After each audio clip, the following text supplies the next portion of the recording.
What's going on, you guys? I'm coming to you today with an Armada Wave 7 build, and I'm going to do Rebels, and I'm going to start off talking about the newfound power of the Pelta. Unlike what I think you'll see a lot of in Wave 7, I think you're going to see a lot of Radis. I wanted to do one build here with Sato, and I think he gets a little bit better because we've gotten some new black crit stuff, and I think there's a lot of new ways to run Sato. So I've always liked Sato on the Pelta, but we're going to give this Pelta assault ship here our new intensify firepower. That'll help out a little bit. It'll help with the black dice that come up blank, you know, and if we roll red dice as well. So that much will be good. But we also get a new, ordnance upgrade here for wide area barrage. This one is particularly cool because it gives us the potential of, and especially combos well with intensify firepower here, and that's really the important thing. Is this gives us the potential to do, get 3 dice if you do a concentrate fire, for example, with the Pelta here, and you get 3 black dice at long range. You can potentially have 2 splash damage going to like either flotillas or another squadron that's an ace that maybe has a scatter or something like that, or whatever you want. That's really, really nice. Liking it a lot. It combos well. It has synergy with itself. It's just cool stuff. I'm also going to add a flotilla. I'm going to add a GRSI 75 combat retrofit. With the concentrate fire, they can throw 2 black and medium range.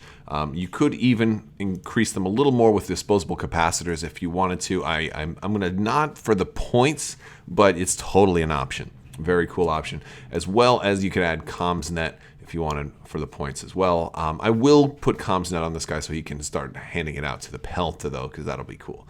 All right, next up, we are going to add the big boy. We're going to add this MC-75 Ordnance Cruiser. The MC-75 Ordnance Cruiser is just like one of my favorite ships in the game, and we're going to really spend a lot of points on this thing. We are going to start off with giving him General Draven. This is just nice. You're attacking anybody with counter or intel. You're adding a die of any color to your attack pool. Very cool. He only starts out with 1 black die, so he's going to have to get in close. But this guy, the whole idea here is this guy's going to be leading the charge. That's why my commander's not on him. I'm keeping Sato in the back, just in case this guy unfortunately gets blown up. All right, and we're gonna put almost every slot we're gonna have. So we're gonna have Ordnance Experts. Ordnance Experts, we're gonna be rolling a lot of black dice here, and Ordnance Experts is just gonna be perfect. And now a lot of times I've said you can run, you can also run the new Keiko and Sholin, the 2 Mon Calamari guys. Let me see if I can find them. There we go, Keitkin and Sholin. These guys are good, I think, for non-Sato MC-75s, but I had to go Ordnance here because if I can, I'm going to be rolling black dice almost all the time. Here at MC-75, even at medium, at close range, even though I have two blue, I'm going to change those 2 with Sato. So I'm going to be rolling 5 black out the front. I'm going to be rolling 4 black out the sides, if I can. So Ordnance Experts is just going to be really, really good. Also considering, look at all this awesome ordnance I've got here. So now, I also want to point out that there is the option, and it's definitely a real option of going with taking Ordnance Experts off and going with Fire Control Team here. That much is great, and it definitely can work. I'm just not doing that here, but I definitely want people to start considering Fire Control Team as a very real contender, considering all the new things we got. All right, so let's keep moving on. We've got our squadron, our offensive retrofit, and we're going to put the new hardened bulkheads. So like I said, we're going to lead the charge with this MC-75. We're not going to be afraid to bump. Absolutely not going to be afraid to bump. Any small or medium ship, we're going to bump them. We're not going to take any damage. Loving it. Absolutely loving it. But because we are leading the charge, we definitely need ECM with that lone, with a single. We have to. We can't. We've only got 1 brace and 1 redirect, so we really need ECM because accuracies are going to destroy us. So that much is good. But now we get into the fun stuff. First off, Ordnance Pods. It's medium or large ship only. Ordnance Pod is going to let us attack again after we're done. So we can, and this is going to synergize with General Draven, and this is also going to synergize with Ordnance Experts. So we're going to give us a black die, which is the same as our normal attack anyway, so that we're not losing out on anything there. But then we can still add dice with General Draven. We can re-roll those dice with Ordnance Experts. It's just going to be really, really cool. But then when we're attacking ships, we also want the wide area barrage.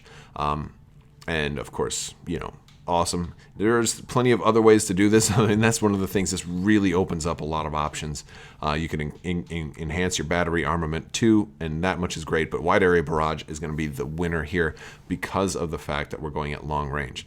If I were, now I just want to point out, if I weren't running Ordnance Experts and I was running, the fire control, then I would want to put a different ordnance on here so to have 2 different crits.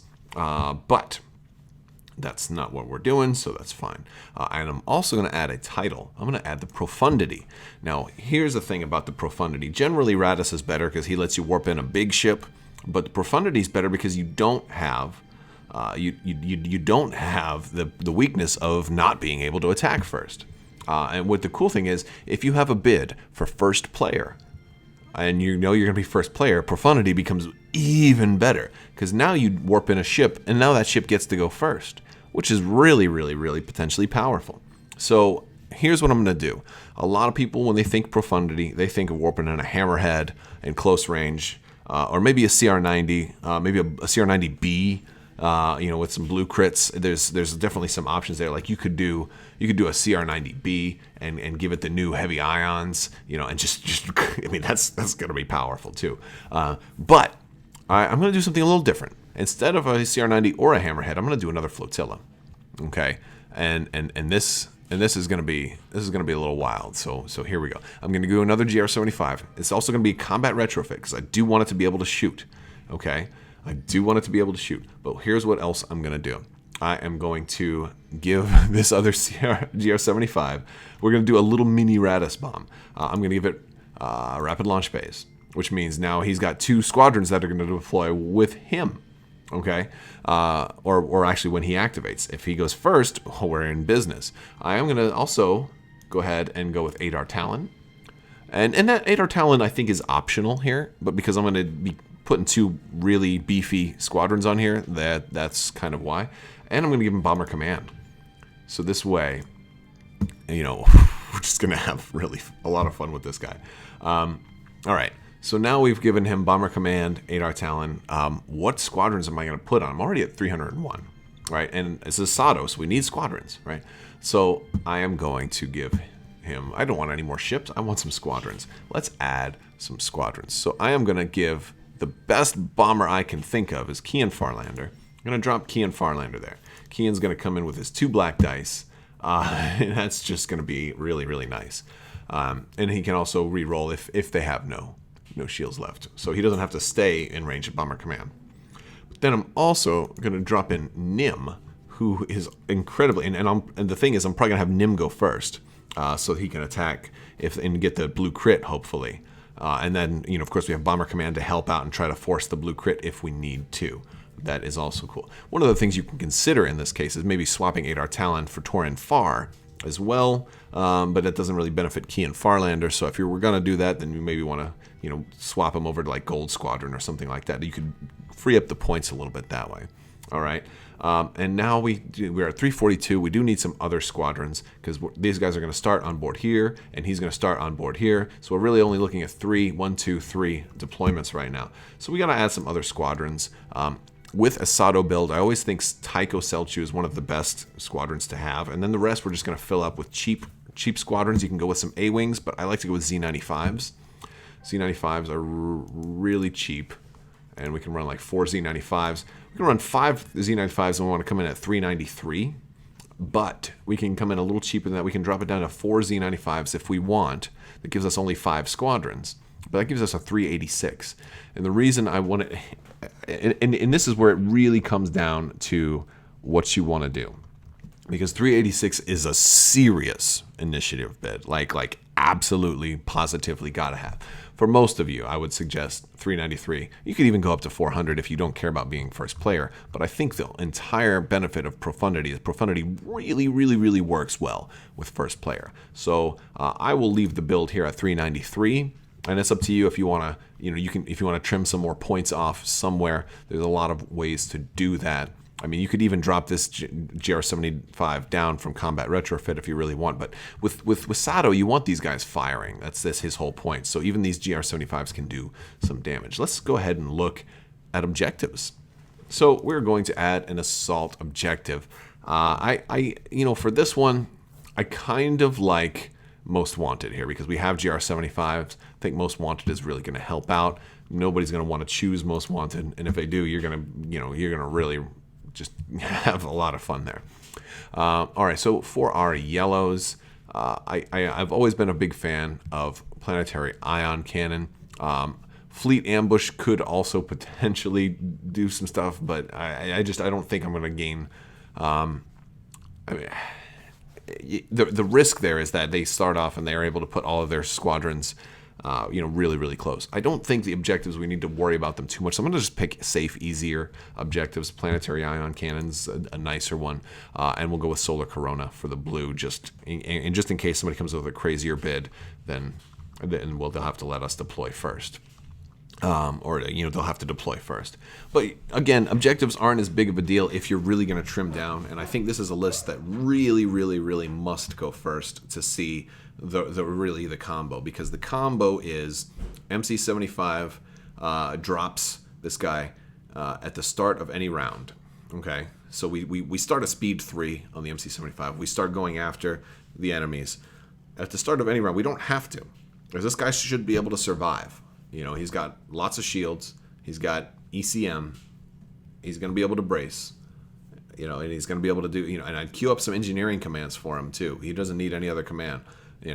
Maybe a nav first turn, or maybe, bank that token so you could slow down once you get up in there. But I'd probably do an engineer first turn, the nav second turn, and then kind of see how it goes from there. But he drops out this GR75 with Profundity. This guy goes first, immediately sets his dial to be squadron, activates as a squadron, drops Key and Farlander and Nim, activates them both, toggles, whichever one he needs, maybe Nim if there's still shields up at the end, or not if there's still shields up. Well, if there's no shields left, maybe Key and Farlander, but depending on who we're going, like if you're going after a Liberty with the double brace, maybe you want to go with Nim just to get rid of that double, get rid of one of those double braces. Kind of depends how the activation goes, and either one of those is a good target for 8R Talon. And all the rest of the time, you got Tycho and the Z95s flying around to give everybody else. And you do have a pretty good squadron presence here, but you've got to be first player. So trim enough points based on your local meta to become first player here, and that is the list. Let's see if we can print this thing out, or at least get, there we go. There we've got our fleet right there. So thank you guys so much for watching. Let me know your thoughts on Wave 7. Are you excited? Do you think you will try out Sato, or do you just expect that that Radis is going to be all the rave for the Rebels? I think just about anything's going to go. I think we're still going to see Leia. I think we'll even see Mon Mothma out there. I don't think she'll be real big in Wave 7, but I think she's still going to be viable. I think we'll see plenty of Dodonna as well. I think Dodonna might even be more fun. But let me know what you guys think. I want you to have so much of a great day today. I want today to be a great day for you. Thank you so much. If you like this video, give it a thumbs up. Let me know what you think in the comments below. Make sure you're subscribed. Click the little bell for alerts. And thank you guys so much for watching. Have a great day.